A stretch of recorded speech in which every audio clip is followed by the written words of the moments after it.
साथ संगत जी, आज की साखी है कि कौन सा पाठ करने से बुरी बला, भूत प्रेत आदि चीजों से जीव की रक्षा होती है।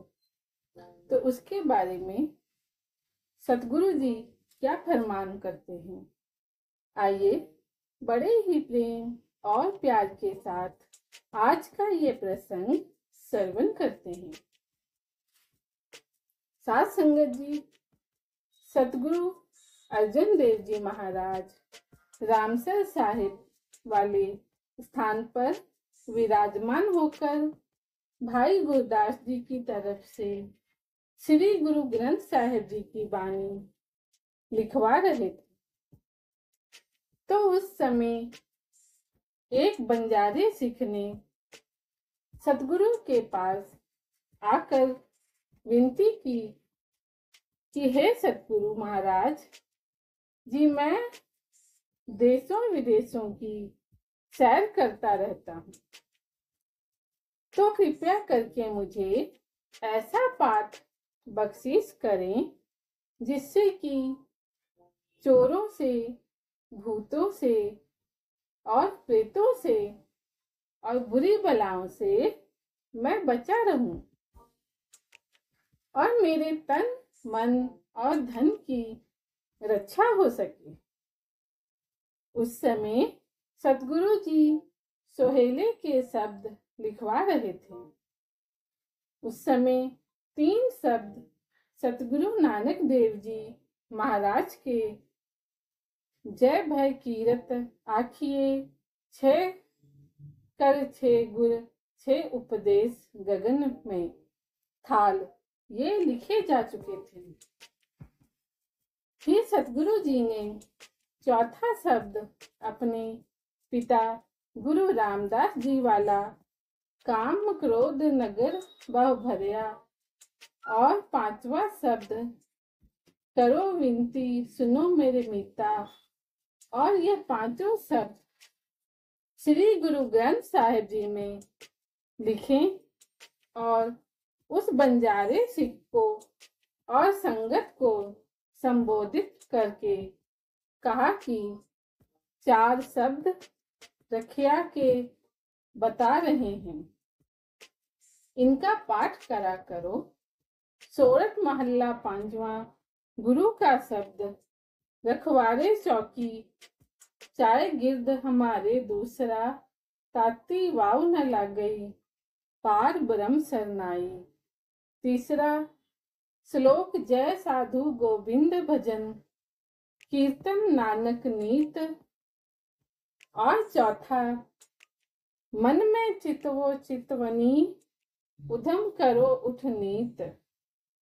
जो भी सिख इन 5 शब्दों वाली कीर्तन सोहेला वाणी का पाठ सोने के समय करेगा, उसके तन, मन और धन की रक्षा गुरु करेगा। उसके बाद सिख इन 5 शब्दों वाली वाणी का पाठ करने लगे।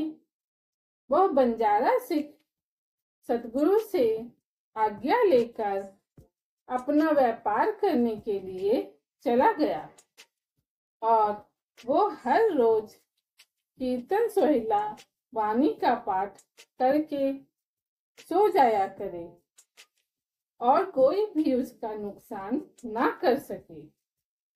तो एक दिन वो बहुत थका हुआ था और वो लेटा लेटा ही वाणी का पाठ करने लगा और उसे नींद आ गई।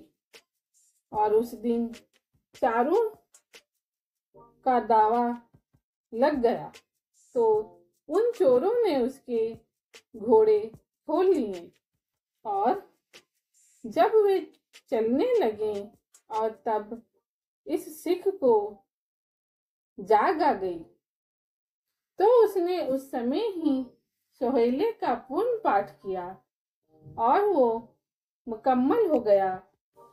तो जिसके कारण चोर बाहर ना जा सके और चोरों ने उसको बड़ा शक्तिमान जानकर उससे इसके बारे में पूछा तो सिख ने बताया कि हे भाई, मैं हर रोज गुरु के उपदेश के अनुसार सोते समय कीर्तन सोहिला का पाठ करके सोता हूँ, और जो भी सिख हर रोज रात को कीर्तन सोहिला का पाठ करके सोएगा, उसके तन, मन और धन की रक्षा सतगुरु जी इसी तरह आप करते हैं। कीर्तन सोहिला का पाठ हर रोज सोते समय सभी विकारों को वश में करके मन को एकत्रित करके करना है, जैसे कि कोई बुरी बला ना आए और ना ही कोई नुकसान कर सके। इन 4 शब्दों को पढ़ने की रीत परंपरा अनुसार है। जिस प्रकार जपजी साहिब सवेरे की संध्या और रहराज साहिब शाम की संध्या की बानी है, इसी तरह कीर्तन सोहिला रात को सोते समय की वाणी है। सतगुरु नानक देव जी महाराज जी ने पहले 3 शब्द विचार कर इस वाणी को पढ़ने की हिदायत सिखों को कर दी थी। तब से सिख संगतें वाणी का पाठ करते आ रही हैं।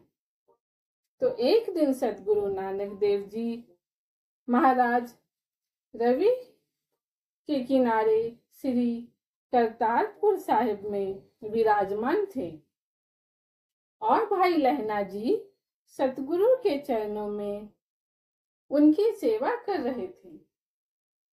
तो चरण दबाते हुए भाई लहना जी के हाथों में खून लग गया और उन्होंने लगी हुई चहीटें देखी। तो ये देखकर पहले भाई लहना जी बहुत डर गए और विनती करके सतगुरु महाराज जी से इस खून के निकलने का कारण पूछा कि महाराज जी, आप तो कहीं भी बाहर नहीं गए, तो फिर ये कांटे आपके चरणों में कैसे लग गए और ये खून कैसे निकलने लग गया? तो भाई लहना जी के इस प्रश्न का जवाब देते हुए सतगुरु ने बताया कि जंगलों में एक अजारी बकरियों को चार रहा है और वह बकरियों को चराता हुआ बड़े प्रेम सहित कीर्तन सोहले का पाठ कर रहा है।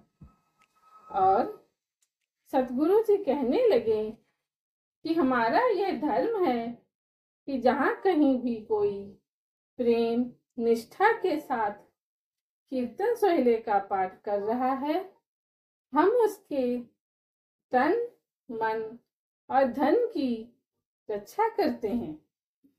हम उस आदमी के पीछे पीछे चल रहे हैं जिसके कारण कांटे लग गए, जिसके कारण खून निकलने लग गया। और फिर सतगुरु जी ने उस अजारी को बुलाकर समझाया कि भाई, कीर्तन सोहले का पाठ दिन के समय नहीं करना, बल्कि रात को सोने के समय करना है। जो भी गुरु का प्यारा रात को सोने के समय कीर्तन सोहले का पाठ करेगा, हम उसके रखवाले होंगे।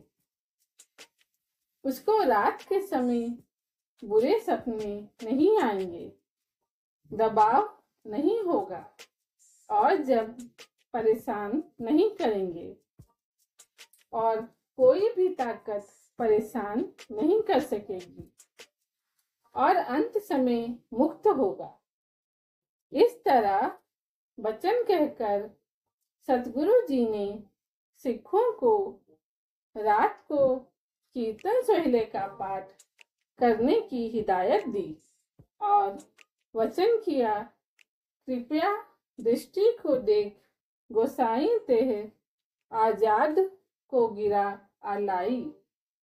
सोवन समय बखानिए कंठ सोहेला, जोए अधिक खुशी बोहरो करी देत विदेते होए।